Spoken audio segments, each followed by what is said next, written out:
ಉದ್ಯೋಗ ನೇಮಕಾತಿ ಮಾಡೋದಕ್ಕೆ ಸರ್ಕಾರ ಮುಂದಾಗಿರೋದನ್ನು ವಿರೋಧಿಸಿ 16/3/2026 ರಾಜ್ಯದ ಎಲ್ಲ ಜಿಲ್ಲಾಧಿಕಾರಿಗಳ ಕಚೇರಿ ಮುಂದೆ ಬೃಹತ್ ಪ್ರತಿಭಟನಾ ಪ್ರದರ್ಶನ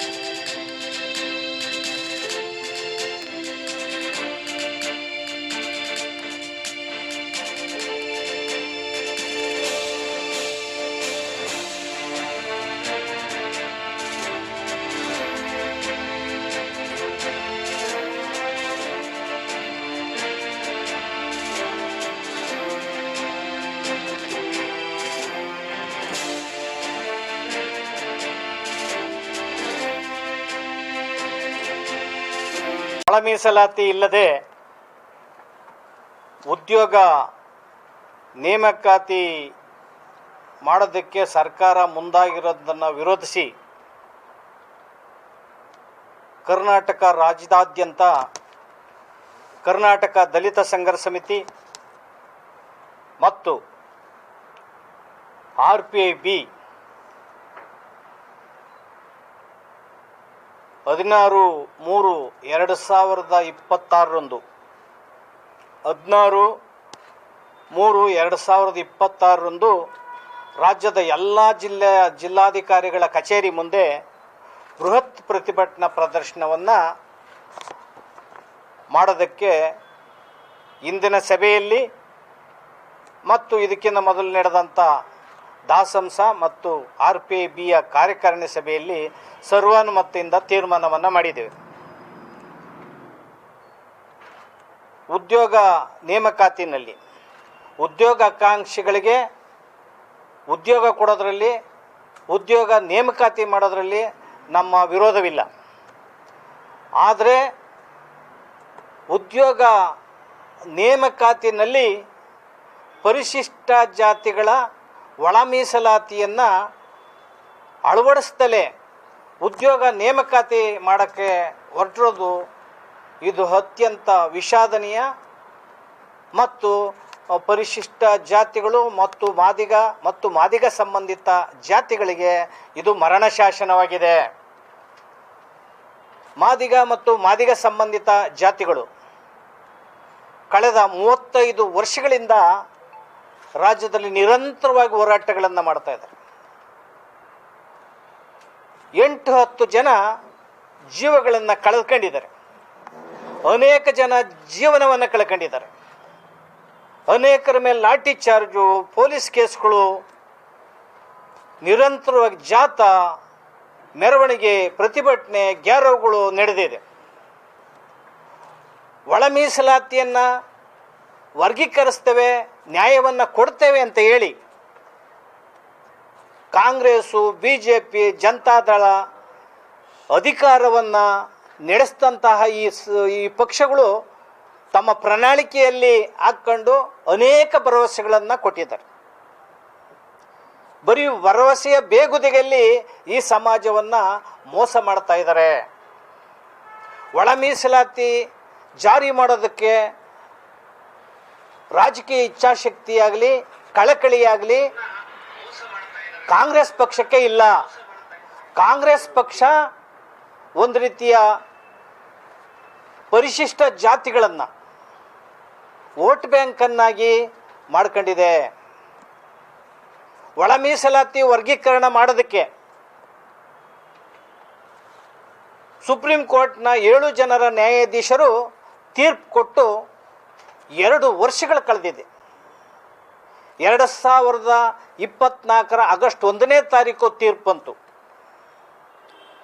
ತುಂಬ ತಡವಾಗಿ ಎಚ್ಚೆತ್ತುಕೊಂಡಂಥ ಮುಖ್ಯಮಂತ್ರಿ ಸನ್ಮಾನ್ಯ ಸಿದ್ದರಾಮಯ್ಯನವರು ನಾಗಮೋಹನ್ ದಾಸ್ ಆಯೋಗವನ್ನು ರಚನೆ ಮಾಡಿದರು. ಗೌರವಾನ್ವಿತ ನ್ಯಾಯಾಧೀಶರು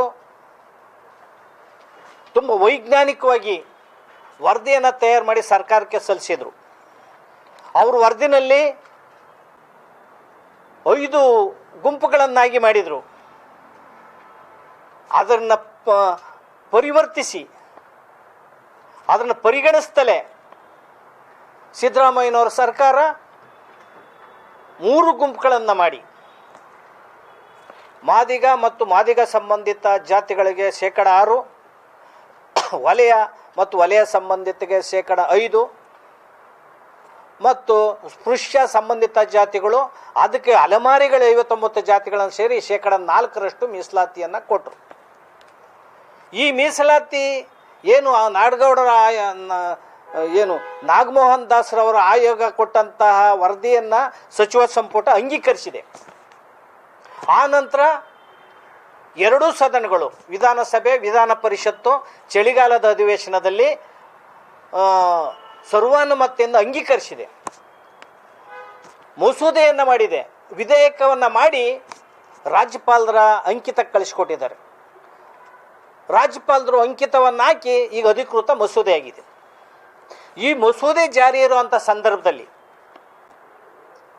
ಇದೆಲ್ಲ ಪ್ರಕ್ರಿಯೆಗಳನ್ನು ಬದಿಗೊತ್ತಿ 56,432 ಉದ್ಯೋಗ ನೇಮಕಾತಿಯನ್ನು ಒಳ ಮೀಸಲಾತಿ ಅಳವಡಿಸ್ತಾನೆ, ಒಳ ಮೀಸಲಾತಿ ಇಲ್ದೇ ಉದ್ಯೋಗ ನೇಮಕಾತಿಗೆ ಮುಂದಾಗಿರುವಂಥದ್ದು ಅನೇಕ ಅನುಮಾನಗಳಿಗೆ ಎಡೆ ಮಾಡಿಕೊಟ್ಟದ್ದು. ಅಲ್ಲದೇ 35 ವರ್ಷಗಳು ಹೋರಾಟ ಮಾಡಿದಂತಹ ಈ ಸಮಾಜಕ್ಕೆ, ಕಟ್ಟಕಡೆಯ ಸಮಾಜಕ್ಕೆ, ಮಾದಿಗ ದಮನಿತ ಸಮಾಜಕ್ಕೆ ವಿಷ ಉಣಿಸಿದಂಥ ಕೆಲಸ ಆಗಿದೆ. ಮಾದಿಗ ಸಮಾಜ ಅಷ್ಟೇ ಅಲ್ಲ, ವಲಯ ಮತ್ತು ವಲಯ ಸಂಬಂಧಿತ ಜಾತಿಗಳು, ಮಾದಿಗ ಮತ್ತು ಮಾದಿಗ ಸಂಬಂಧಿತ ಜಾತಿಗಳು ಅಸ್ಪೃಶ್ಯತೆಯ ನೋವಿನಲ್ಲಿ ಸಮಾನ ದುಃಖಿಗಳು. ವಲಯ ಮತ್ತು ಮಾದಿಗ ಸಮಾಜ ಅಸ್ಪೃಶ್ಯತೆಯಲ್ಲಿ ಸಮಾನ ನೋವನ್ನು ಅನುಭವಿಸಿದ್ದಾರೆ, ಬಡತನ ಇದೆ. ಆದರೆ ಮಾದಿಗ ಮತ್ತು ಮಾದಿಗ ಸಂಬಂಧಿತ ಜಾತಿಗಳು ನಮ್ಗೆ ಉದ್ಯೋಗ ಸಿಕ್ಕಿಲ್ಲ ಅಂತ ಅನೇಕ ಹೋರಾಟಗಳನ್ನು ಮಾಡಿದ್ದಾರೆ. ಬಾಬಾ ಸಾಹೇಬ್ ಅಂಬೇಡ್ಕರ್ ಅವರ ಹೃದಯ ಅಂತರಾಳದಿಂದ, ಅವರ ಹೃದಯದಿಂದ ಈ ಒಂದು ಸಮಸ್ಯೆಯನ್ನು ನೋಡಬೇಕಾಗಿದೆ. ಬಾಬಾ ಸಾಹೇಬರ ಕಣ್ಣಿನಿಂದ ಈ ಸಮಸ್ಯೆ ನೋಡಬೇಕಾಗಿದೆ. ಹಂಚುಣ್ಣ ಅಂತಹ ಒಂದು ಮನಸ್ಥಿತಿಯನ್ನು ರೂಢಿಸ್ಕೋಬೇಕಾಗಿದೆ. ಅನ್ಯಾಯವನ್ನು ಅನ್ಯಾಯ ಅಂತ ಹೇಳುವಂತಹ ಸ್ವಭಾವವನ್ನು ರೂಢಿಸ್ಕೋಬೇಕಾಗಿದೆ. ಆ ಕಾರಣದಿಂದ 5 ದಶಕಗಳ ಕಾಲ ಹೋರಾಟ ಮಾಡಿದಂತಹ ನಾವು ಅನ್ಯಾಯಕ್ಕೊಳಗಾದಂಥ ಈ ಸಮಾಜಕ್ಕೆ ನ್ಯಾಯ ಕೊಡಿಸೋದಕ್ಕೆ ತುಂಬ ಕಟಿಬದ್ಧರಾಗಿದ್ದೇವೆ. ಅಷ್ಟಲ್ಲದೆ ಅಲೆಮಾರಿಗಳು, ದಕ್ಕಲ ಸಮಾಜ ಅತ್ಯಂತ ಕಷ್ಟದಲ್ಲಿ ಅಂತಹ ಅಲೆಮಾರಿ, ಅರೆ ಅಲೆಮಾರಿ 59 ಜಾತಿಗಳು ಫುಟ್ಪಾತ್ ಮೇಲೆ ವಾಸ ಮಾಡ್ತಾ ಇದ್ದಾರೆ, ಕಾಡಿನಲ್ಲಿ ವಾಸ ಮಾಡ್ತಾ ಇದ್ದಾರೆ. ಕಾಡಿನಲ್ಲಿ ವಾಸ ಮಾಡೋರು ಕಾಡಿಗೆ ಸೇರಿಸ್ತಾ ಇಲ್ಲ, ಅಲ್ಲಿ ಕಾಡು ನಿಷೇಧ ಮಾಡಿದ್ದಾರೆ, ಕಾಡಿಗೆ ಬೇಲಿ ಹಾಕಿದ್ದಾರೆ, ಕಾಡಲ್ಲೂ ವಾಸ ಮಾಡೋಕೆ ಅವ್ರು ಬಿಡ್ತಾ ಇಲ್ಲ. ಊರಲ್ಲಿ ಅವರು ಭಿಕ್ಷೆ ಬೇಡ್ತಿಂದರೆ ಭಿಕ್ಷೆ ಶಿಕ್ಷಾರ್ಹ ಅಂತ ಇರ್ತಾರೆ, ಎಲ್ಲೂ ಹೋಗ್ಬೇಕು ಅವರು, ಟಾರ್ಪಲ್ಲಿ ಕೂಡ ಗತಿ ಇಲ್ಲ. ನಾಗಮೋಹನ್ ದಾಸ್ ಅವರವರು ಪ್ರತ್ಯೇಕ 1% ಮೀಸಲಾತಿಯನ್ನು ಅಲೆಮಾರಿ, ಅರೆ ಅಲೆಮಾರಿ ಕೊಟ್ಟಿದ್ರು. ಅದನ್ನು ಪರಿಷ್ಕರಿಸಿ ಸಿದ್ದರಾಮಯ್ಯನವರು ಸ್ಪೃಶ್ಯ ಜಾತಿಯಲ್ಲಿ ಸೇರಿಸಿ ಅವ್ರಿಗೆ ಭಾಳ ದ್ರೋಹವನ್ನು ಮಾಡಿದ್ದಾರೆ. ಒಂದು ಕಡೆ ಮಾದಿಗ ಸಂಬಂಧಿತ ಜಾತಿಗಳ ದ್ರೋಹ ಆಗಿದೆ, ಕಟ್ಟಕಡೆಯ ಮೀಸಲಾತಿಯಲ್ಲಿರ್ತಕ್ಕಂಥ ಕಟ್ಟಕಡೆಯ ಸಮಾಜಕ್ಕೆ ಮೋಸ ಆಗಿದೆ, ವಂಚನೆ ಆಗಿದೆ. ಸಿದ್ದರಾಮಯ್ಯನವರು ರಾಜಕೀಯ ಬೃಹನ್ ನಾಟಕವನ್ನು ಮಾಡ್ತಾ ಇದ್ದಾರೆ. ಪರಿಶಿಷ್ಟ ಜಾತಿಗಳನ್ನು ಸಮಷ್ಟಿಯಾಗಿ ಬಾಬಾ ಸಾಹೇಬರು ಒಟ್ಟಿಗೆ ಈ ಸಮಾಜವನ್ನು SC, ST, OBC, ಧಾರ್ಮಿಕ ಅಲ್ಪಸಂಖ್ಯಾತರು, ಮಹಿಳೆಯರಿಗೆ ನ್ಯಾಯವನ್ನು ಕೊಡುವಂತಹ, ಸಾಮಾಜಿಕ ನ್ಯಾಯ ಕೊಡುವಂತಹ, ಆರ್ಥಿಕ ನ್ಯಾಯ ಕೊಡುವಂತಹ ಕೆಲಸವನ್ನು ಬಾಬಾ ಸಾಹೇಬ್ ಅಂಬೇಡ್ಕರ್ ಅವರು ಮಾಡಿದರು. ಇವತ್ತೇನು ಒಳ ಮೀಸಲಾತಿಯನ್ನು ಅಳವಡಿಸ್ತಾನೆ ಉದ್ಯೋಗ ತುಂಬ ಕೋತಾ ಇದ್ದಾರಲ್ಲ, ಇದು ಸಂವಿಧಾನ ವಿರೋಧಿ ನಡೆ, ನ್ಯಾಯಾಂಗ ನಿಂದನೆ, ಇದು ಅವೈಜ್ಞಾನಿಕ. ಒಂದು ಸುತ್ತೋಲೆಯನ್ನು ಹೊರಡಿಸಿದೆ ಸರ್ಕಾರ ಇತ್ತೀಚೆಗೆ, ಒಂದು ವಾರದ ಹಿಂದೆ 27/2/2020 ಒಂದು ಸುತ್ತೋಲೆಯನ್ನು ಹೊರಡಿಸಿದೆ ಸರ್ಕಾರ. ಆ ಸುತ್ತೋಲೆನಲ್ಲಿ ಆ ಒಂದು ಮರಣಶಾಸನದ ಸುತ್ತೋಲೆ, ಆ ಸುತ್ತೋಲೆಯಲ್ಲಿ ಉದ್ಯೋಗಗಳನ್ನು ಅಳವಡಿಸ್ತಾನೆ, ವರ್ಗೀಕರಣವನ್ನು ಅಳವಡಿಸ್ತಾನೆ 56,000 ಉದ್ಯೋಗಗಳನ್ನ ನೇಮಕ ಮಾಡಕ್ಕೆ ಹೊರಟಿರುವಂಥದ್ದು ಇದೆಯಲ್ಲ, ಈ ಉದ್ಯೋಗನ ವಿರೋಧಿಸಿ ಇಡೀ ರಾಜ್ಯಾದ್ಯಂತ ಅತ್ಯಂತ ಉದ್ರೇಕರಾಗಿ, ನೋವಿಂದ, ಆಘಾತದಿಂದ ಆತಂಕದಿಂದ ಹೋರಾಟಗಳು ನಡೀತಿದ್ರು ಕೂಡ ಸಿದ್ದರಾಮಯ್ಯನವರು ಕಿವಿಡಾಗಿದೆ, ಅವ್ರ ಸರ್ಕಾರ ಮೂಕಾಗಿದೆ. ಏನು ಮೀಸಲಾತಿ ವಿರೋಧ ಮಾಡ್ಕೊಂಬಂದಂಥ ಜನರು ಇವತ್ತು ಬೆತ್ತಲಾಗಿದ್ದಾರೆ. ಅವತ್ತಿಂದ ಮೀಸಲಾತಿ ವಿರೋಧ ಮಾಡ್ಕೊಂಬಂದಂಥವ್ರ ಜನ ಯಾರು ಅನ್ನೋದು ಇವತ್ತು ಇಡೀ ಸಮಾಜದ ಕಣ್ಣಿಗೆ ಅವರು ಬೆತ್ತಲಾಗಿ ಕಾಣಿಸ್ತಾ ಇದ್ದಾರೆ. ನೀವು ಈ ಸಮಾಜವನ್ನು ಒಂದು ಮಾಡಬೇಕು, ಪರಿಶಿಷ್ಟ ಜಾತಿಗಳನ್ನು ಒಂದು ಮಾಡಬೇಕು, ಹಿಂದುಳಿದ ಅಲ್ಪಸಂಖ್ಯಾತರ ಸಮಾಜಕ್ಕೆ ನ್ಯಾಯ ಕೊಡಬೇಕು.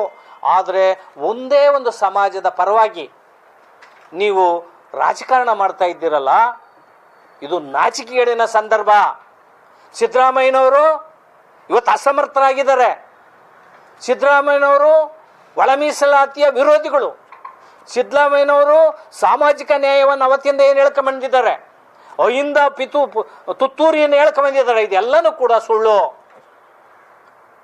ಸಾಮಾಜಿಕ ನ್ಯಾಯವನ್ನು ಹೇಳೋದ್ರ ಮೂಲಕ ಸಮಾಪ್ತಿಯನ್ನು ಮಾಡುವಂಥ ಕೆಲಸಗಳನ್ನು ಮಾಡ್ಕೊಂಬಂದಿದ್ದಾರೆ. ಪರಿಶಿಷ್ಟ ಜಾತಿಯ 39,000 ಕೋಟಿ ಹಣ, SC, SP, TSP ಹಣ ಕಳೆದ 3 ವರ್ಷಗಳಲ್ಲಿ ದುರುಪಯೋಗ ಮಾಡಿದ್ದಾರೆ ಸಿದ್ದರಾಮಯ್ಯನವ್ರ ಸರ್ಕಾರ. 5 ಗ್ಯಾರಂಟಿಗೆ ಹಾಕಿದ್ದಾರೆ, 5 ಗ್ಯಾರಂಟಿಗೆ ಹಾಕಿದ್ದಾರೆ, ಹುಲಿ ಸಂರಕ್ಷಣೆಗೆ ಹಾಕಿದ್ದಾರೆ, ಕಡೆಗೆ ಮೇಲ್ಸೇತುವೆಗೆ ಹಾಕಿದ್ದಾರೆ, ರಸ್ತೆಗೆ ಹಾಕಿದ್ದಾರೆ, ನೀರಾವರಿಗೆ ಹಾಕಿದ್ದಾರೆ. ಪರಿಶಿಷ್ಟ ಜಾತಿ ವರ್ಗಗಳ ಅಲೆಮಾರಿ ಸಮಾಜಗಳ ನಿಗಮಗಳಿದಾವಲ್ಲ, ನವಾ ಪೈಸಾ ನಿಗಮಗಳಲ್ಲಿಲ್ಲ. ಒಂದು ಮನೆಯೊಬ್ಬರಿಗೆ ಕೊಟ್ಟಿಲ್ಲ ಸಿದ್ದರಾಮಯ್ಯನವರು ಕಳೆದ 3 ವರ್ಷಗಳ ಆಡಳಿತ ಅವಧಿಯಲ್ಲಿ. 2 ಎಕರೆ ಜಮೀನು ಕೊಡುವಂಥ ಕೆಲಸವನ್ನು ಮಾಡಿಲ್ಲ. ಒಂದು ಗಂಗಾ ಕಲ್ಯಾಣ ಯೋಜನೆಯಲ್ಲಿ ಒಂದು ಬೋರ್ವೆಲ್ ಹಾಕಂತ ಕೆಲಸ ಮಾಡಿಲ್ಲ. ವಾಲ್ಮೀಕಿ ನಿಗಮದಲ್ಲಿ 1,189 ಕೋಟಿ ರೂಪಾಯಿಯನ್ನು ಗುಳುಂ ಮಾಡಿ ಜೈಲಿಗೆ ಹೋದಂಥದ್ದು ಕೂಡ ಶಾಸಕರು ತಾವೆಲ್ಲನೂ ಕೂಡ ನೋಡಿದಿರಿ. ಸಚಿವರು ಜೈಲಲ್ಲಿ ಬಂದಂಥದ್ದು. ಈಗ ಇನ್ನೊಂದು ಹಗರಣ, ಅಂಬೇಡ್ಕರ್ ನಿಗಮದ ಹಗರಣ, ಬೇರೆ ಹಗರಣ ಈಗ ಹೊರಗಡೆ ಬರ್ತಾ ಇದೆ. ಸಮಾಜ ಕಲ್ಯಾಣ ಇಲಾಖೆ ದಿವಾಳಿ ಆಗಿದೆ. ಎಲ್ಲನೂ ಸಿದ್ದರಾಮಯ್ಯ ಗೋರಿ 5 ಗ್ಯಾರಂಟಿಗೆ ಹಾಕುವಂಥದ್ದು. ಇದೀಗ ಒಳ ಮೀಸಲಾತಿ ವಿಚಾರದಲ್ಲಿ ಅವರು ರಾಜಕೀಯ ಮಾಡ್ತಾ ಇದ್ದಾರೆ. ಪರಿಶಿಷ್ಟ ಜಾತಿ ಸಚಿವರುಗಳನ್ನು ಹೊಡಿತಾ ಇದ್ದಾರೆ. ಪರಿಶಿಷ್ಟ ಜಾತಿಯವರು ಒಟ್ಟಾಗಿದ್ದದ್ದು ಸಿದ್ದರಾಮಯ್ಯನವ್ರಿಗೆ ಅಧಿಕಾರದಲ್ಲಿ ಮುಂದುವರಿಯೋದಕ್ಕೆ ಉಪಯೋಗ ಮಾಡ್ಕೊಳ್ಳೋದ್ರ ಮೂಲಕ ಒಳ ಮೀಸಲಾತಿಯನ್ನು ರಾಜಕೀಯ ದಾಳವಾಗಿ ಬಳಸಿ, ಒಳ ಮೀಸಲಾತಿಯನ್ನು ತನ್ನ ರಾಜಕೀಯ ಕುತಂತ್ರಕ್ಕೆ ಬಳಕೆ ಮಾಡಿಕೊಂಡು ಇಡೀ ಪರಿಶಿಷ್ಟ ಜಾತಿಗಳಲ್ಲಿ ಎಡ ಬಲ ಅಂತ ವಿಂಗಡಣೆ ಮಾಡಿದ್ದಾರೆ. ಇಂಥ ಒಂದು ಸಂಕಷ್ಟದ ಸಂದರ್ಭದಲ್ಲಿ, ಪರಿಶಿಷ್ಟ ಜಾತಿಯವರು ಬೀದಿನಲ್ಲಿ ಬಡದಾಡೋಂಥ ಸಂದರ್ಭದಲ್ಲಿ ಏನಾದರೂ ಕೂಡ ಪ್ರಾಣ ಹಾನಿಗಳಾದರೆ, ಹೋರಾಟದ ಸಂದರ್ಭದಲ್ಲಿ ಜೀವ ಹಾನಿಗಳಾದರೆ, ಉದ್ರೇಕಾಗಿ ಪ್ರಾಣ ಹಾನಿಗಳಾದರೆ ಸಿದ್ದರಾಮಯ್ಯನವ್ರಲ್ಲಿ ಅಟ್ರಾಸಿಟಿ ಕೇಸ್ ಆಗ್ತೇವೆ. ಸಿದ್ದರಾಮಯ್ಯನವ್ರ ಮೇಲೆ ನೀವು ಏನು 17 ಬಜೆಟನ್ನು ಮಂಡಿಸಿದ್ದೀರಿ ಅಂತ ಹೇಳಿದ್ದೀರಿ. ಏನು ಈ ಭರವಸೆ ಬಜೆಟ್? ಬರೀ ಭರವಸೆ ಬಜೆಟ್ಟು, ಬರೀ ಎಂಡ ಕುಡ್ಕರ ಬಜೆಟ್ಟು. 27%, 25% ಚೀಪ್ ಲಿಕ್ಕರನ್ನು ಹೆಚ್ಚಿಗೆ ಮಾಡಿದ್ದೀರಿ. ಅದೆಲ್ಲ ಕುಡಿಯೋರೆಲ್ಲ ಪರಿಶಿಷ್ಟ ಜಾತಿಯವರು. ಹಣವನ್ನು ಅದನ್ನು ಕೂಡ 5 ಗ್ಯಾರಂಟಿಗೆ ಹಾಕೋದು, 5 ಗ್ಯಾರಂಟಿಗೆ. ಈ ಸಾರಿ 4 ಗ್ಯಾರಂಟಿ. ಎಲ್ಲ ಪರಿಶಿಷ್ಟ ಜಾತಿಯವರ ಹಣ. ನಿಮ್ಮ ಸರ್ಕಾರ ನಡೆಯೋದಕ್ಕೆ ಪರಿಶಿಷ್ಟ ಜಾತಿಯವರ ಹಣ. ನೀವು ಮುಖ್ಯಮಂತ್ರಿಯಾಗಿ ದೇವರಾಜ ಅರಸು ನಂತರ ದಾಖಲೆ ಮಾಡೋದಕ್ಕೆ ಪರಿಶಿಷ್ಟ ಜಾತಿ ಮುಖಂಡರ ವಿಭಜನೆ, ಮತ್ತು ರಾಜಕೀಯ ಕುತಂತ್ರ, ರಾಜಕೀಯ ಪಿತೂರಿ ಇವೆಲ್ಲನೂ ಕೂಡ ಬಿಟ್ಟು 56,432 ಉದ್ಯೋಗ ನೇಮಕಾತಿ ಏನಿದೆ, ಒಳ ಮೀಸಲಾತಿಯನ್ನು ಅದರಲ್ಲಿ ಅಳವಡಿಸ್ಬೇಕು ಅಂತೇಳಿ ಆಗ್ರಹವನ್ನು ಮಾಡ್ತಾ ಇದ್ದೇವೆ. ಆ ಆಗ್ರಹವನ್ನು ಮಾಡೋದ್ರ ಮೂಲಕ ನೀವೇನಾರು ಕೆಲಸನ ಮಾಡ್ದೆ ಹೋದರೆ, ಒಳ ಮೀಸಲಾತಿ ಜಾರಿ ಮಾಡದೆ ಹೋದರೆ ಇಡೀ ರಾಜ್ಯಾದ್ಯಂತ ಎಲ್ಲ ನಡೆಯುವಂಥ ಸಭೆಗಳು ಗ್ಯಾರವ್ ಮಾಡ್ತೇವೆ, ಪ್ರತಿಭಟನೆಗಳು ಮಾಡ್ತೇವೆ, ಧರಣಿಗಳು ಮಾಡ್ತೇವೆ, ವಿಧಾನಸೌಧ ಬೆಂಗಳೂರು ಚಲೋ ಮಾಡ್ತೇವೆ, ದೊಡ್ಡ ಬೃಹತ್ ಕಾರ್ಯಕ್ರಮಗಳನ್ನು ಮಾಡ್ತೇವೆ. ನಿಮಗೆ ಕಪ್ಪು ಚುಕ್ಕೆ ಬರ್ತದೆ ಅನ್ನೋ ಮಾತನ್ನು ಈ ಸಂದರ್ಭದಲ್ಲಿ ಮುಖ್ಯಮಂತ್ರಿ ಸಿದ್ದರಾಮಯ್ಯನವ್ರಿಗೆ ಹೇಳ್ತೀವಿ. ನಾವು ಒಂದು ಮಾತನ್ನು ಹೇಳ್ತೀನಿ ಇಲ್ಲಿ. ಮೊನ್ನೆ 5ನೇ ತಾರೀಕು ಬಜೆಟಲ್ಲಿ 2 ದಿನಗಳ ಹಿಂದೆ ನಡೆದಂತಹ ಕ್ಯಾಬಿನೆಟಲ್ಲಿ ಸಚಿವ ಸಂಪುಟದಲ್ಲಿ ಉದ್ಯೋಗ ನೇಮಕಾತಿಗೆ ತಾಂತ್ರಿಕ ಅಡಚಣೆ ಇದೆ, ಟೆಕ್ನಿಕಲ್ ಪ್ರಾಬ್ಲಮ್ ಇದೆ ಅಂತ ಹೇಳಿದ್ದೀರಿ. ಅಂಗೈವನಿಗೆ ಕನ್ನಡಿ ಬೇಕಾ? ವಲ್ಲದಗಳಿಗೆ ಮಸರೆ ಕಲ್ಲು ಅಂದಂಗೆ ಸಮಸ್ಯೆ ಇರೋದು, ಪ್ರಾಬ್ಲಮ್ ಇರೋದು ನಿಮ್ಮ ಸರ್ಕಾರದಲ್ಲಿ, ನಿಮ್ಮ ಸಚಿವ ಸಂಪುಟದಲ್ಲಿ, ನಿಮ್ಮ ಕಾಂಗ್ರೆಸ್ಸಲ್ಲಿ, ನಿಮ್ಮ ಹೃದಯಗಳಲ್ಲಿ, ನಿಮ್ಮ ಮನಸ್ಸುಗಳಲ್ಲಿ ಪ್ರಾಬ್ಲಮ್ ಇರೋದು. ರೋಸ್ಟರ್ ಪದ್ಧತಿ ಕಳೆದ 1950ರಿಂದನೂ ಕೂಡ ಅನೇಕ ದಶಕಗಳಿಂದ ರೋಸ್ಟರ್ ಪದ್ಧತಿ ಇದೆ. ಈ ರೋಸ್ಟರ್ ಪದ್ಧತಿಯನ್ನು ನಾವು ಕೇಳ್ತಾ ಇದ್ದೇವೆ. ನೀವು ವಿಧೇಯಕದಲ್ಲಿ 17% ಹೇಳಿದ್ದೀರಾ ಪರಿಶಿಷ್ಟ ಜಾತಿಗೆ, ನೀವು 15% ಕೊಡಿ. ಸುಪ್ರೀಂ ಕೋರ್ಟ್ ಸೀಲಿಂಗ್ ಇರೋದ್ರಿಂದ 50% ಇಳಿಸ್ಬೇಕು ಅಂತ ಇರೋದ್ರಿಂದ 50% ತಗೊಂಡು 15% ಮೀಸಲಾತಿಯನ್ನು ಪರಿಶಿಷ್ಟ ಜಾತಿಯವ್ರಿಗೆ ಹಂಚಿ, 15% ಪ್ರತ್ಯೇಕ ಮಾಡಿ. ಸಾಮಾನ್ಯ ಜನರಲ್ ಏನು ನೇಮಕಾತಿ ಮಾಡ್ತೀರಿ ಅದರಿಂದ 15% ಪ್ರತ್ಯೇಕ ಮಾಡಿ ಪರಿಶಿಷ್ಟ ಜಾತಿಯವರಿಗೆ 101 ಜಾತಿಗೆ ಸಮಾನಾಗಿ ಹಂಚಿ, ಅವ್ರ ಜನಸಂಖ್ಯೆಗೆ ತಕ್ಕಂತೆ. ಯಾವ ಕೋರ್ಟಲ್ಲೂ ಕೂಡ ಸ್ಟೇ ಇಲ್ಲ, ಯಾವ ಕೋರ್ಟಲ್ಲೂ ಸ್ಟೇ ಇಲ್ಲ, ಯಾವ ಅಡೆತಡೆ ಇಲ್ಲ. ಉದ್ಯೋಗದಲ್ಲಿ ಒಳ ಮೀಸಲಾತಿಯನ್ನು ಅಳವಡಿಸೋದಕ್ಕೆ ಯಾವುದೇ ಸರ್ಕಾರದಲ್ಲಿ ಸ್ಟೇ ಇಲ್ಲ, ಯಾವುದೇ ಸರ್ಕಾರ ತೀರ್ಪು ಕೊಟ್ಟಿಲ್ಲ. ಇನ್ನು 1-2 ಪ್ರಕರಣಗಳಿದ್ದು ಒಳ ಮೀಸಲಾತಿ ಬಗ್ಗೆ ಹೈಕೋರ್ಟಲ್ಲಿ. ಒಂದು ಪ್ರಕರಣದಲ್ಲಿ ಹೇಳಿದೆ, ಒಂದು ಪ್ರಕರಣ 50% ಸೀಲಿಂಗ್ ಬಗ್ಗೆ ಸುಪ್ರೀಂ ಕೋರ್ಟ್ ಹೇಳಿದೆ, ಇಲ್ಲೂ ಇದೆ. ಅದು ನಾವು 50% ಕೊಡಿ ಅಂತ ಹೇಳ್ತೀವಿ. ಇನ್ನೊಂದು ಪ್ರಕರಣದಲ್ಲಿ ಕೋರ್ಟೇ ನೇರವಾಗಿ ಹೇಳಿದೆ 15% ನೀವು ಅಳವಡಿಸೋದಕ್ಕೆ ನಮ್ದು ಯಾವುದೇ ಅಡೆತಡೆ ಇಲ್ಲ, ನೀವು ಪ್ರಕ್ರಿಯೆಯನ್ನು ಪ್ರಾರಂಭಿಸ್ಬೋದು ಅಂತ. ಅದನ್ನು ಅಡ್ವೊಕೇಟ್ ಜನರಲ್ಲು ಶಶಿಕಿರಣ್ ಶೆಟ್ಟಿ ಅವರು ಸರ್ಕಾರಕ್ಕೆ ರೈಟಿಂಗಲ್ಲಿ ಕೊಟ್ಟಿದ್ದಾರೆ. ಅದನ್ನು ಕ್ಯಾಬಿನೆಟ್ ನೋಟ್ ಆಗಿದೆ. 15% ಕೊಡೋದಕ್ಕೆ ಯಾವುದೇ ಅಡಚಣೆ ಇಲ್ಲ ಅಂತ. ಇದನ್ನೆಲ್ಲನೂ ಮುಚ್ಚಿಟ್ಟು ಬೇಕಂತಲೇ ಯಾವುದೇ ಅಡಚಣೆ ಇಲ್ದಲೆ, ಯಾವುದೇ ಕೋರ್ಟಲ್ಲಿ ಆಜ್ಞೆ ಇಲ್ದಲೂ ಕೂಡ ಈ ಒಳ ಮೀಸಲಾತಿಯನ್ನು ವರ್ಗೀಕರಣ ಮಾಡೋದಕ್ಕೆ ಮನಸ್ಸಿಲ್ಲ. ನೀವು ಕಿತ್ತಾಡಿಸ್ಬೇಕು, ಈ ಸಮಾಜಕ್ಕೆ ಮೋಸ ಮಾಡಬೇಕು. ಒಂದು. ಎರಡನೇದು, ದಶಕಗಳಿಂದ ನಡೆದಂತಹ ರೋಸ್ಟರ್ ಪದ್ಧತಿನಲ್ಲಿ 15% ನಡೆದಂಥ ರೋಸ್ಟರ್ ಪದ್ಧತಿನಲ್ಲಿ ಆರಿಜೆಂಟಲ್ ಮತ್ತು ವರ್ಟಿಕಲ್ ರೋಸ್ಟ್ರನ್ನ ಮೇಂಟೈನ್ ಮಾಡಿದ್ದಾರೆ. ತುಂಬ ಸರಾಗವಾಗಿ ಮಾಡಿದ್ದಾರೆ ರೋಸ್ಟ್ರವನ್ನು ಅಧಿಕಾರಿಗಳು. ಆಮೇಲೆ ಏಕ ಹುದ್ದೆ, ಆಮೇಲೆ ಶ್ರೇಣಿ ವಿಚಾರ ಬಂದಾಗ, ಆಮೇಲೆ ಹೆಚ್ಚು ಉದ್ಯೋಗದ ಬಗ್ಗೆ ಯಾವುದೇ ತಡೆ ಬಂದಾಗ ಎಲ್ಲನೂ ಕೂಡ ಸರಳವಾಗಿ ನಿಭಾಯಿಸಿದ್ದಾರೆ, ರೋಸ್ಟ್ರನ್ನು ಕೊಟ್ಕೊಂಬಂದಿದ್ದಾರೆ. ಇವನು ಕೊಡೋದ್ರಲ್ಲಿ ಯಾವುದೇ ಅಡೆತಡೆ ಇಲ್ಲ. ಆದರೂ ಸಿದ್ದರಾಮಯ್ಯರು ಡಿಲೇ ಟ್ಯಾಕ್ಟಿಸ್ ಮಾಡ್ತಾ ಇದ್ದಾರೆ. ಇವ್ರು ಕಿತ್ತಾಡಿ ಅವ್ರ ಮಧ್ಯೆ ಕಂದಕವನ್ನು ಕೊಡೋದಕ್ಕೆ, ಪರಿಶಿಷ್ಟ ಜಾತಿಯವರಿಗೆ ಮೋಸ ಮಾಡೋದಕ್ಕೆ, ಮಾದಿಗ ಮತ್ತು ಮಾದಿಗ ಸಂಬಂಧಿತ ಜಾತಿಗಳಿಗೆ ಮೋಸವನ್ನು ಮಾಡೋದಕ್ಕೆ, ಆ ಜಾತಿ ತಿಂದೋ ಈ ಜಾತಿ ತಿಂದೋ ಅಂತ ಹೆಸರಾಟಕ್ಕೆ ಅವಕಾಶ ಮಾಡೋಕ್ಕೋಸ್ಕರ ಸಿದ್ದರಾಮಯ್ಯನವರು 56,432 ಉದ್ಯೋಗವನ್ನು ನೇಮಕ ಮಾಡಕ್ಕೆ ಕೊಟ್ಟಿದ್ದಾರೆ. ಸರ್ಕಾರದಲ್ಲಿ 2,84,000 ಉದ್ಯೋಗಗಳು ಖಾಲಿ ಇದ್ದಾವೆ. ಅನೇಕ ಯುವಕರಿಗೆ ವಯೋಮಿತಿ ಮೀರ್ತಾ ಇದೆ. ನೀವು ಕೂಡಲೇ ನೇಮಕ ಮಾಡಿ ಉದ್ಯೋಗಗಳನ್ನು, ರೋಸ್ಟರನ್ನು ಮೇಂಟೈನ್ ಮಾಡಿ, ಒಳ ಮೀಸಲಾತಿಯನ್ನು ಅಳವಡಿಸಿ. ಯಾರ ವಿರೋಧ ಇಲ್ಲ ಅದಕ್ಕೆ. ಯಾರನ್ನು ಎತ್ಕಟ್ಟಿ ನೀವು ಕೆಲಸ ಮಾಡೋದು ಸರಿಯಲ್ಲ ಅಂತ ಹೇಳಿ ಈ ಒಳ ಮೀಸಲಾತಿಯನ್ನು ಎಲ್ಲ ಬಜೆಟ್ ವಿಚಾರ ಬಂದಾಗ, ಬಡ್ತಿ ವಿಚಾರ ಬಂದಾಗ, ರೋಸ್ಟರ್ ವಿಚಾರ ಬಂದಾಗ, ನೇರ ನೇಮಕಾತಿ ಬಂದಾಗ ಎಲ್ಲದರಲ್ಲೂ ಕೂಡ ಅಳವಡಿಸಿ ಹೋರಾಟ ಮಾಡಿರುವಂತಹ ಸಮಾಜವನ್ನು ನೀವು ಅತ್ಯಂತ ಗೌರವಯುತವಾಗಿ ನಡೆಸ್ಕೊಂಡು ಹೋಗಬೇಕು ಅಂತ ನಾನು ಮನವಿ ಮಾಡ್ಕೊಳೋದ್ರ ಮೂಲಕ ಸಿದ್ದರಾಮಯ್ಯನವರು ಹಿಂಗೆ ಮುಂದುವರೆದ್ರೆ ಉಪಚುನಾವಣೆ ಬರ್ತದೆ. ದಾವಣಗೆರೆ ಮತ್ತೊಂದು ಕ್ಷೇತ್ರ, ಬಾಗಲಕೋಟೆ ಮತ್ತು ದಾವಣಗೆರೆ ಉಪಚುನಾವಣೆಯಲ್ಲಿ ಡೆಪಾಸಿಟ್ ಕಳೀತೇವೆ ಕಾಂಗ್ರೆಸ್ಗೆ. ಮಹಾನಗರ ಪಾಲಿಕೆಯಲ್ಲಿ ಕಾಂಗ್ರೆಸ್ ವಿರುದ್ಧ ದೊಡ್ಡ ಆಂದೋಲನವನ್ನು ಮಾಡ್ತೇವೆ. 2028 ವಿಧಾನಸಭೆ ಚುನಾವಣೆಯಲ್ಲಿ ಕಾಂಗ್ರೆಸ್ ಪಕ್ಷ ಹೆಂಗೆ ನೀವು ಗೆಲ್ತೀರಿ ನೋಡೋಣ. ಇದನ್ನು ಈಗಾಗಲೇ ಸಾಬೀತು ಮಾಡಿ ತೋರಿಸಿದ್ದೇವೆ. ಕಳೆದ ಎಲೆಕ್ಷನ್ನಲ್ಲಿ ಸಿದ್ದರಾಮಯ್ಯರು ಕಣ್ಣೀರು ಹಾಕಿದರು. 2018ರಲ್ಲಿ ಅವರು ಇನಾಯುವ ಸೋಲನ್ನು ಕಾಂಗ್ರೆಸ್ ಅನುಭವಿಸ್ತು. ಇದು ಕೂಡ ಈಗಲೂ ಅದೇ ಮಾಡ್ತೇವೆ. ಒಂದು, ತಮಗೆ ಕಿವಿ ಮಾತು ಹೇಳಬೇಕು ಅಂದರೆ 2013ರಿಂದ 2018ವರೆಗೂ ಸದಾಶಿವ ಆಯೋಗವನ್ನು ಓಲ್ಡ್ ಏಜ್ ಸ್ಟೋರಲ್ಲಿ ಇಟ್ಟರು ಸಿದ್ದರಾಮಯ್ಯನವರು ಆಡಳಿತದಲ್ಲಿ. ನಾಗಮೋಹನ್ ದಾಸ್ ಆಯೋಗದ ವರದಿನೂ ಹಾಗೆ ಮಾಡಿದ್ರು. ಮಾಧುಸ್ವಾಮಿ ರಿಪೋರ್ಟ್ ಕೊಟ್ಟಿದ್ರು. ಅದ್ರೂ ಕೂಡ ಸಿದ್ದರಾಮಯ್ಯನವರು ಕೋಲ್ಡ್ ಏಜ್ ಸ್ಟೋರಲ್ಲಿ ಇಟ್ರು.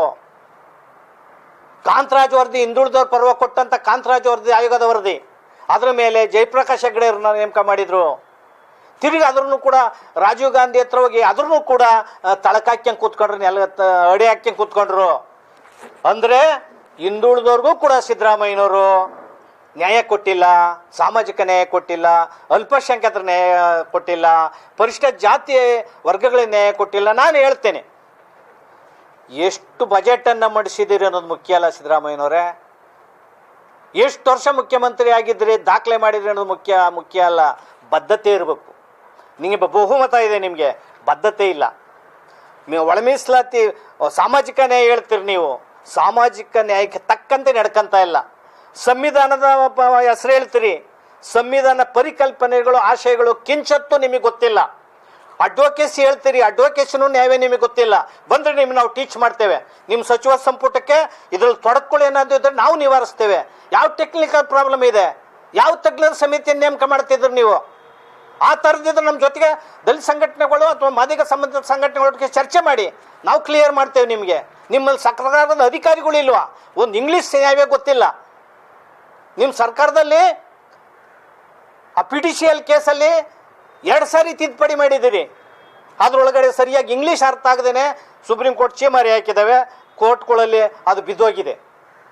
ಈ ರೀತಿಯ ಅತ್ಯಂತ ನೀವು ಒಂದು ಕಳಕಳಿ ಇಲ್ದೇನೆ, ಆಸಕ್ತಿ ಇಲ್ದೇನೆ ನಿಮ್ಮ ಸರ್ಕಾರ ಪರಿಶಿಷ್ಟ ಜಾತಿಯವರನ್ನು ಭಿಕ್ಷುಕರ ರೀತಿಯಲ್ಲಿ, ಬೀದಿ ಹೋರಾಟಗಾರರ ರೀತಿಯಲ್ಲಿ ಅತ್ಯಂತ ಹೀನಾಯವಾಗಿ ನಡೆಸ್ಕೊಂತ ಇದ್ದೀರಿ. ಇದು ಒಳ್ಳೆಯದಲ್ಲ ನಿಮ್ಮ ಕಾಂಗ್ರೆಸ್ ಪಕ್ಷಕ್ಕೆ. 56 ವರ್ಷಗಳ ಕಾಲ ನೀವು ಆಡಳಿತವನ್ನು ಕಾಂಗ್ರೆಸ್ನವ್ರು ಮಾಡಿದ್ದೀರಿ. ಬಾಬಾ ಸಾಹೇಬರನ್ನ ಉರಿದು ಮುಕ್ಕಿದ್ದೀರಿ, ನೀವು ಅವ್ರನ್ನ ಸೋಲಿಸಿದ್ದೀರ, ಅವರು ಅನೇಕ ಸಾರಿ ಕಣ್ಣೀರು ಹಾಕ್ಸಿದ್ದೀರ. ಅವ್ರದ್ದೊಂದು ಸ್ಟ್ಯಾಚು ಹಾಕೋಕ್ಕೆ ಯೋಗ್ಯತೆ ಇರಲಿಲ್ಲ ನಿಮಗೆ, ಅವ್ರಿಗೆ ಭಾರತ ಅಂತ ಕೊಡೋಕ್ಕೆ ಯೋಗ್ಯತೆ ಇಲ್ಲ ನಿಮಗೆ, ಬಾಬಾ ಸಾಹೇಬ್ ಅಂಬೇಡ್ಕರ್ ಬಗ್ಗೆ ಹೇಳೋಕ್ಕೂ ನಿಮ್ಗೆ ಯೋಗ್ಯತೆ ಇಲ್ಲ, ಸಂವಿಧಾನದ ಬಗ್ಗೆ ಹೇಳೋಕ್ಕೂ ಯೋಗ್ಯತೆ ಇಲ್ಲ. ಸಂವಿಧಾನವನ್ನು ತಿದ್ದುಪಡಿ ಮಾಡಿದವರೇ ನೀವು ಹೆಚ್ಚು ಸಾರಿ. ಆದರೆ ಕಳೆದ ಚುನಾವಣೆಯಲ್ಲಿ ಎಲ್ಲ ದಲಿತ ಸಂಘಟನೆಗಳು ಬೆಂಬಲ ಕೊಟ್ಟಿದ್ದೇವೆ ನಾವು ನಿಮ್ಮ ಸರ್ಕಾರಕ್ಕೆ. ಯಾಕೆ ಸಂವಿಧಾನ ಬದಲು ಮಾಡಿಬಿಡ್ತಾರೆ BJP ಅವರು ಅಂತ. ಆದರೆ ಅನೇಕ ತಿದ್ದುಪಡಿಗಳು ಮಾಡಿರೋಂಥವ್ರು, ಸಂವಿಧಾನವನ್ನು ಪಕ್ಕ ಹಾಕ್ಕೊಂಡು ನಿಮ್ಮದೇ ಸಂವಿಧಾನ ಇಟ್ಕೊಂಡು ಆಡಳಿತ ನಡೆಸಿರೋಂಥವ್ರು ಏಕೈಕ ಪಕ್ಷ ಕಾಂಗ್ರೆಸ್ ಪಕ್ಷ. ಕಾಂಗ್ರೆಸ್ ಪಕ್ಷ ದಲಿತ ವಿರೋಧಿ ಪಕ್ಷ, ಕಾಂಗ್ರೆಸ್ ಪಕ್ಷ ಹಿಂದುಳಿದವರು ವಿರೋಧ ಪಕ್ಷ, ಕಾಂಗ್ರೆಸ್ ಪಕ್ಷ ಅಲ್ಪಸಂಖ್ಯಾತರ ವಿರೋಧ ಪಕ್ಷ, ಕಾಂಗ್ರೆಸ್ ಪಕ್ಷ ರೈತರ ವಿರೋಧ ಪಕ್ಷ. ಒಟ್ಟಾರೆ ಜನ ವಿರೋಧಿ ಪಕ್ಷ ಅಂದರೆ ಕಾಂಗ್ರೆಸ್ ಪಕ್ಷ. ಅಲ್ಲಿರುವಂತಹ ಪೂರ್ವಗ್ರಹ ಪೀಡಿತರು, ಸ್ಯಾಡಿಸ್ಟ್ಗಳು, ಅಲ್ಲಿರ್ತಕ್ಕಂಥ ಕೋಮುವಾದಿಗಳು, ಮೃದು ಕೋಮುವಾದಿಗಳು. ಆದ್ದರಿಂದ ಜನ ಅರ್ಥ ಮಾಡ್ಕೋಬೇಕಾಗಿದೆ. ಸಿದ್ದರಾಮಯ್ಯನವರು ಮತ್ತು ಸಿದ್ದರಾಮಯ್ಯರ ಸರ್ಕಾರದ ವಿದ್ಯಮಾನಗಳನ್ನು ನೇಮಕ ಮಾಡ್ಕೋಬೇಕು, ಅರ್ಥ ಮಾಡ್ಕೋಬೇಕು. ಕೊನೆಯದಾಗಿ ಅತ್ಯಂತ ಮುಖ್ಯವಾಗಿ ದಲಿತರಲ್ಲಿ ಹಿರಿಯ ಮುತ್ಸದ್ದಿ ರಾಜಕಾರಣಿಗಳಾದಂತಹ AICCಯ ಅಧ್ಯಕ್ಷರಾದಂತಹ ಸನ್ಮಾನ್ಯ ಶ್ರೀ ಮಲ್ಲಿಕಾರ್ಜುನ ಖರ್ಗೆ ಸಾಹೇಬರು ಕೂಡಲೇ ಮಧ್ಯಪ್ರವೇಶಿಸಬೇಕು. ನಿಮಗಾಗಲೇ ಅನೇಕ ಸಚಿವರು ನಿಮ್ಮನ್ನು ಮೀಟ್ ಮಾಡಿ ಮನವಿ ಕೊಟ್ಟಿದ್ದಾರೆ. ಒಳ ಮೀಸಲಾತಿ ವಿಚಾರವನ್ನು ಕೂಡಲೇ ನೀವು ನೇತೃತ್ವ ವಹಿಸಿ ಈ ಬಡದಾಟಗಳನ್ನು ಸರಿ ಮಾಡಬೇಕು. ನೀವು ಮೌನ ವಹಿಸಿದರೆ ಈ ಬಾಬಾ ಸಾಹೇಬರಿಗೆ, ಸಂವಿಧಾನಕ್ಕೆ ನೀವು ಅವಮಾನ ಮಾಡ್ದಂಗೆ ಆಗ್ತದೆ. ಈ ಸಮಾಜವನ್ನು ಮುನ್ನಡೆಸೋದಕ್ಕೆ ನೀವು ನೇತೃತ್ವವನ್ನು ಒಳ ಮೀಸಲಾತಿ ವಿಚಾರದಲ್ಲಿ ನೀವು ಮಧ್ಯಪ್ರವೇಶಿಸಬೇಕು ಅಂತ ಸನ್ಮಾನ್ಯ ಶ್ರೀ ಮಲ್ಲಿಕಾರ್ಜುನ ಖರ್ಗೆ ಸಾಹೇಬರಿಗೆ ನಾನು ಮನವಿ ಮಾಡ್ತೇನೆ. ಮೌನ ವಹಿಸಿದ್ರೆ ಮೌನಂ ಸಮ್ಮತಿ ಸೂಚಕಂ ಆಗೋತ್ತದೆ. ನೀವು ಒಂದು ರೀತಿಯ ಅನುಮಾನಕ್ಕೆ ಕಾರಣ ಆಗ್ತೀರಿ ರಾಜ್ಯಕ್ಕೆ. ನೀವು ಎಲ್ಲ ಸಮಾಜದ ನಾಯಕರು ಅಂತ ಅನಿಸ್ಕೋಬೇಕಾದ್ರೆ ಇವತ್ತು ನೋವಿನಿಂದ ಆತಂಕದಿಂದ ಆಘಾತಕ್ಕೊಳಗಾದಂಥ ಮಾದಿಗ ಮತ್ತು ಮಾದಿಗ ಸಂಬಂಧಿತ ಜಾತಿಗಳನ್ನು ಸಮಾಧಾನ ಮಾಡೋದ್ರ ಮೂಲಕ ಒಳ ಮೀಸಲಾತಿಯನ್ನು ಉದ್ಯೋಗದಲ್ಲಿ ಅಳವಡಿಸಿ ಎಲ್ಲ ಪರಿಶಿಷ್ಟ ಜಾತಿಗಳಿಗೆ ಸಮಾನವಾಗಿ ಉದ್ಯೋಗವನ್ನು ಕೊಡೋದಕ್ಕೆ ನೀವು ಮನಸ್ಸು ಮಾಡಬೇಕು. ಆ ಮೂಲಕ ಈ ರಾಜ್ಯದಲ್ಲಿ ಈಗ ಹೋರಾಟ ನಡೀತಾ ಇದೆಯಲ್ಲ, ಇವತ್ತಿನಿಂದ ಹೋರಾಟ ಭಾಳ ತೀವ್ರ ಆಗ್ತಾ ಇದೆ. ನಾವು 14 ತಾರೀಕು ರಾಜ್ಯಾದ್ಯಂತ ಭಾಳ ಹೋರಾಟ ಮಾಡ್ತೇವೆ. ಎಲ್ಲೆಲ್ಲಿ ಒಳ ಮೀಸಲಾತಿ ಬಗ್ಗೆ ಹೋರಾಟ ಮಾಡ್ತಾ ಹೋದೋ ಅಲ್ಲಿ ಅವ್ರಿಗೆಲ್ಲರಿಗೂ ಕೂಡ ನಾವು RPI DSS ಬೆಂಬಲವನ್ನು ಕೊಡ್ತೇವೆ. ನಾವೆಲ್ಲನೂ ಕೂಡ ಮೀಸಲಾತಿ ಒಳ ಮೀಸಲಾತಿ ವಿಚಾರದಲ್ಲಿ ಎಲ್ಲರೂ ಒಗ್ಗಟ್ಟಾಗಿದ್ದೇವೆ, ಒಂದಾಗಿದ್ದೇವೆ. ಇಲ್ಲಿ ವ್ಯತ್ಯಾಸಗಳಿಲ್ಲ.